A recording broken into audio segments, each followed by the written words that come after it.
Okay, so I got started in wargaming back over 10 years ago. So I was playing the game like any other player, and somebody posted a thread on the forum says, meet the developers, or words to that effect, at a tank museum. And it happened to be a tank museum, more or less in my vicinity, and one that I happened to give tours at. It was the old Littlefield collection, the MVTF in Portola Valley, California. So I took a day off work. I emailed the person in charge of scheduling the tours. I said, hey, look, I want to take this tour. And all I wanted to do was basically say, thank you for making a fun game. This is everything you got wrong. Amongst the staff was the CEO, Victor Kisley, and a few other people in the brand new American office that they're just setting up. Part of the Q&A session where we're talking about the game, they had mentioned that they're setting up an office in San Francisco. And I'd been working for TSA for a few years at this point as their IT guy, and I'm kind of looking for a change because there's no promotion prospects as a contractor to the government. And hey, you guys hiring? I said, yes, you are. And gave me his business card. So I sent in an application for an IT position in the new office. And he comes back, by email a little later and said, no, we want a tank god. What? Oh yeah, we want somebody who knows everything there is to know about tanks. Well, that may not be me, but damn well give it a try. And so I got hired as a tank expert, basically. Been here ever since. I don't really know what I was expecting when I started per se, and it turned out neither did anybody else in the office. The American general manager would say, okay, well, I've been told I have to hire you, but I don't know why or what you'll be doing. And I said, well, neither do I. So my job description has actually been in a state of flux for about 10 years. But I've always found something worth doing, and apparently so far it has met with management approval because I'm still working here. It's turned into quite a different life. But as I say, if you enjoy what you're doing, you're not going to work a day in your life. And I'm not going to complain about the fact that I'm earning a living. Learning about tanks. I mean, I'm learning about tanks just as much as anybody else. I mean, regardless of what people think, I don't know everything there is to know about tanks. So I'm enjoying learning as well as teaching. The accent is more Irish than anything else. So I have an Irish father, a Greek mother. I was born in the United States, but raised in Ireland. So here, they think I sound Irish. If I go to Ireland, they think I sound American. And my verbiage is mixed. So I'll say the boot of the car, but I'll say the hood of the car. So one European, one American. Torch or flashlight, I work either way. I don't even know which belongs to which country. I think flashlight is American. Spanner versus wrench, I'll say both. I will not say garage. The car is parked in the garage. And I don't understand why this is thing is. It's a thing in American. It's kind of like, I'm going to go take the garbage out to the side of the street for the trash collectors to come get it. You don't say that. And why Americans get coupe and coupe mixed up, I don't know. But it was like cache and cache. You go to the army. Oh, we found a weapons cache. No, you didn't. You found a weapons cache. But I drive a coupe. No, you drive a coupe. What you're interested in? The wheels. All the wheels. No. So my dad, as I say, was a diplomat. He used to do a lot of traveling, and every time we'd travel around, he'd come back with a present for me from wherever it was. He came back from Japan with a model tank, a Leopard 1 1/35 scale Tamiya, and we built that. I remember I was sitting on the porch in the little summer house we had in Greece back in the day before it got raised, whatever, turned into apartments. And it kind of stuck from there. Then I got into wargaming, as in the pen and paper or 3D models on a map, 3D board sort of wargaming, traditional wargaming. From there, got into the army, and from there got into tanks, give or take. The sequence, maybe slightly out of sequence, but that's the general gist of it. 1.98 meters. And then in American? 77 inches. I don't know what it is, the army. How tall are you? You must say in number of inches. It's not 6'5" or anything, it's 77 inches. And I have been shrinking. I think I'm down to 76 and a half. The droids are getting older. Either that or I jumped off too many tanks and I compressed myself. It's my favorite tank. First tank I ever drove. And if you think about it, when you're growing up as a kid and you're drawing a tank, the chances are the tank you're going to draw is going to look a heck of a lot like a Chieftain. And combine that also with the Irish background. So Chieftains, of course, are a Celtic thing back in the day. And kind of was a confluence of multiple things. And I ended up with Chieftain. Oh no, there's a lot of scripting involved. I know far more than most people because of my misspent youth, and there are various life skills I don't have as a result. So before, let's say I'm doing an inside the hat shoot, there's usually 3 to 5 days of research and script writing before you show up. But tank history is the same. It's do you know the answer, do you know where to find the answer? And there are plenty of other people who have done a lot of the research, and it's a case of looking up the right books. Credible books because there's some history out there that's not so credible. Evaluating the source and then incorporating it. So that's where the background comes from. The Warthog, Puma, not the shoe, the 4x4. Other vehicles. It's difficult to tell because the thing about fictional vehicles oftentimes is that they rely on technology that hasn't yet been invented. So I mean, you look. I mentioned Bolos earlier. You look at the sequence of the development of the Bolo. The first Bolo was basically a super upgraded M1 with additional AI. I don't think such a thing would ever be built. I think they'll just go to a different tank design entirely. But the concept of a regular tank with good AI, that seems very feasible. We just haven't invented it yet.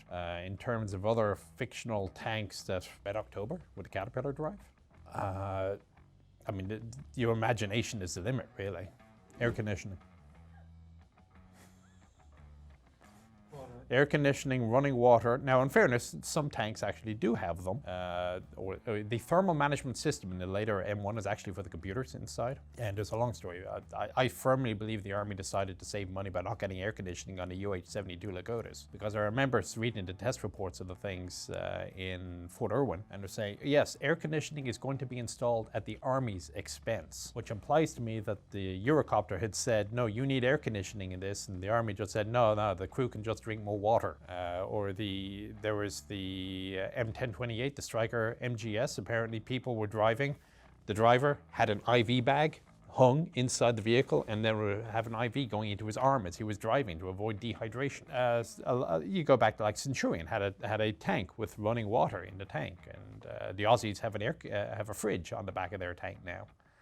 So it can be done if you just throw a little bit of effort into it. Track tension. I would like a track tension system like the British have, because you just push a lever instead of getting out of the tank and getting muddy for 15 minutes and wet if it's raining. So again, though, it all comes down to a tank is designed to meet the specifications laid out by the people writing the specifications. So it's not, I wish the tank designers would think about it. It's, I wish the people writing the specifications would actually put it in as a requirement and thus force the tank designers to actually put it as part of their bid. I'd say there are probably two things that really changed in tank design. The first was when they became reliable. So we're talking about the mid-1930s to later 1930s. So part of the reason people always had this tank doctrine as, oh, it's going to be supporting the infantry, it's going to go slowly, was simply because they couldn't build a fast, reliable tank that was capable of doing anything more than keeping up with the infantry. Once that became possible, then the tank became a much more capable weapon, capable of doing far more than just keeping the infantry company. But that was an engineering technical problem, was you had to make a tank that was fast, you had to make a tank that could go a certain distance without breaking down. Once that was solved, new development. The other was probably power plant development. In that once you had power plants that were powerful enough that you didn't have to worry about the armor triangle anymore. So it used to be a case of armor, firepower, mobility. You know, one would have to go at the expense of the other two.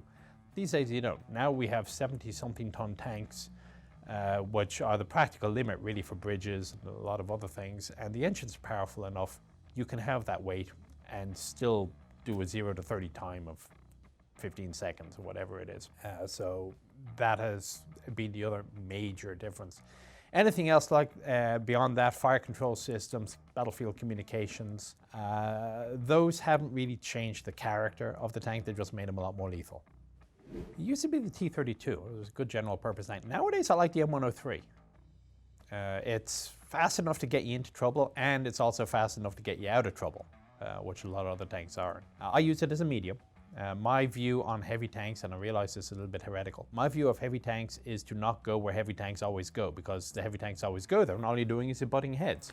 And the big TDs are usually there as well, whose sole function is to destroy heavy tanks, their primary function. Why would I do that? Why would I not press my advantage and go beat up on mediums?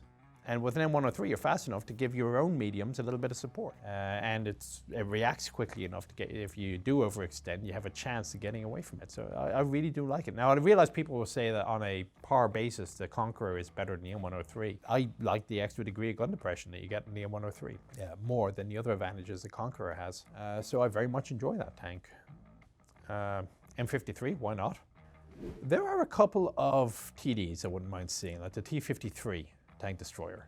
which was a 90mm gun on an M3. Think of it a little bit like a Waffenträger. I am surprised that it's not shown up as a premium yet. You know, many moons ago, I had actually sent up a couple of other lines that could be implemented in the artillery in the American branch. I think like 2 were artillery, 1 was TD, so a 3rd TD line, 3 artillery lines. Didn't happen for some reason. But the T-53 could be an interesting one because it'll be relatively slow, have a very good gun. It's a fairly large target. I think it'd be balanced well at tier 6, maybe even tier 5. I wouldn't mind seeing the T-55E1 just for the laugh, but people hate the wheeled vehicles these days. Well, that probably isn't going to get released in the edit. A lot of BDS tank, so that was a happy confluence of things. So we started, A, they let me drive it.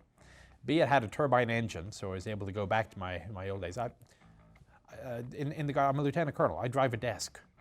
I haven't driven a tank in 10 years. So driving something that had a turbine engine is a good throwback to my younger, happier days. The staff is great. So Stefan Karlsson is the director of the Swedish Museum. Very friendly guy, very helpful guy. And he was very well familiar with the vehicle. So if I didn't know the answer, I was able to get the answer from him. So we did a 3-parter. We had a lot of fun, and it was an interesting tank on its own. So a lot of things you don't discover until you physically get into a tank, no matter how much advanced research you've done. And that's why people are like, oh, what's the better tank, the Type 10 or the K2? I have no idea. I haven't been in either of them. And anybody who is making a specific opinion that this tank is better than that tank is talking out of his rear end. Until you use the tank, I mean, I can give you a couple of impressions of, let's say, a Leopard 2. It's a bit more cramped than an M1 or a Challenger 2. At least I've used a Challenger 2 simulator. I've gone to Lulworth. I've gone to the place begins with a W. I can't remember where it is. Where it's a bunch of simulators for the British Army. So at least I can tell you how the fire control system and the gunner's control handle works in Challenger 2. I can't tell you that for Leopard 2 because I haven't used it. And again, you get all these people pontificating that this tank is better than that tank. It's kind of, you are in no position to judge. And at least I know when I'm in no position to judge. So you always learn something, even on an old World War II tank that has been written about forever, by getting into it and putting yourself into the position of the crewman and trying to figure out how easy was this tank to use. And even at that, I mean, I'm using museum pieces. I'm not firing live rounds normally. So even that has a limit, but I'm still learning things by going into the tank. So same with the IS-7. I'd seen a couple of photographs of the IS-7's loading system, but I'd never actually seen an explanation as to how it works until I'm sitting in there and I'm looking at it, I'm looking at the pulleys, and I'm looking at the loading tray. That's how it works. And it's the sort of thing that you can only do by getting into a tank. And so when I get into one to shoot a video, no matter how much advanced research I've done, I'm learning new things. And I think that's my favorite part about it. Right, well, that's it, I guess. If you have any more burning questions, feel free to post a question on the random musings thread I have in the forum. There's a Chieftain Attached section. Or put a comment down below, and hopefully somebody will let me know that you have it, because I'm too busy to read all the comments because I have too many tanks that I have to go research. So that's it. Hope you enjoyed it, and well, let's see who's next on the hot seat.